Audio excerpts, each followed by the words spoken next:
Hi అండి, నమస్తే. నేను మీ Sandhya. Welcome back to lights and food and vlogs. 5వ రోజు అమ్మవారికి ప్రసాదంగా దద్దోజనం అయితే పెడతారండి. ఈ దద్దోజనాన్ని టెంపుల్ స్టైల్లో ఎలా ప్రిపేర్ చేసుకోవాలో చూద్దాం. ముందుగా కుక్కర్ తీసుకొని అందులో 1 గ్లాస్ రైస్ వేసుకోవాలండి.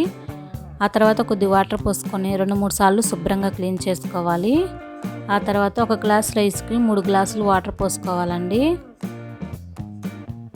ఇలా పోసుకున్నాక మూత పెట్టి మీడియం ఫ్లేమ్లో 2 విజిల్స్ వచ్చేంత వరకు ఉడికించుకోవాలి.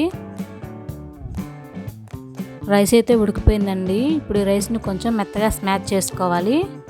ఇలా చేసుకున్న తర్వాత ఇందులో 1 గ్లాస్ రైస్కి 1.5 గ్లాసు పాలైతే పోసుకోవాలండి.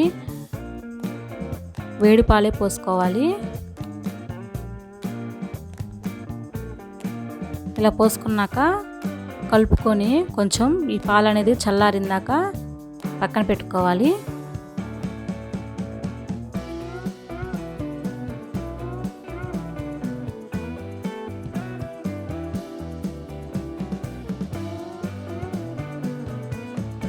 ఇలా చల్లారాక ఇప్పుడు ఇందులో 1 కప్పు రైస్కి 2 కప్పులు పెరుగైతే వేసుకోవాలండి.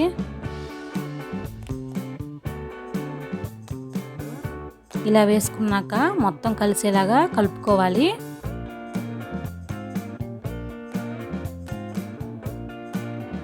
ఇలా కలుపుకున్నాక ఇప్పుడు ఈ రైస్ని ఒక బౌల్లోకి అయితే షిఫ్ట్ చేసుకుందామండి.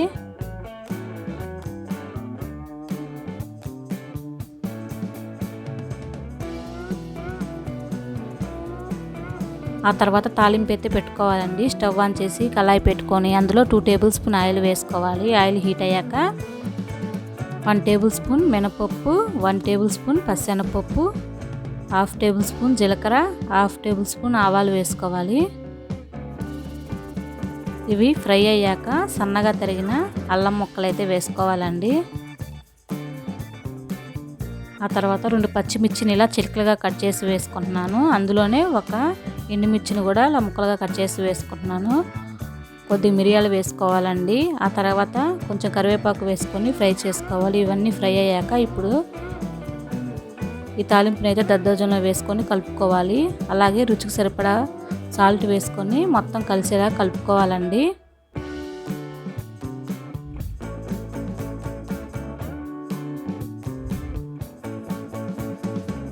చూడండి, దద్దోజనం అయితే రెడీ అయిపోయిందండి. చాలా బాగుంటుంది. ఒకసారి ట్రై చేయండి.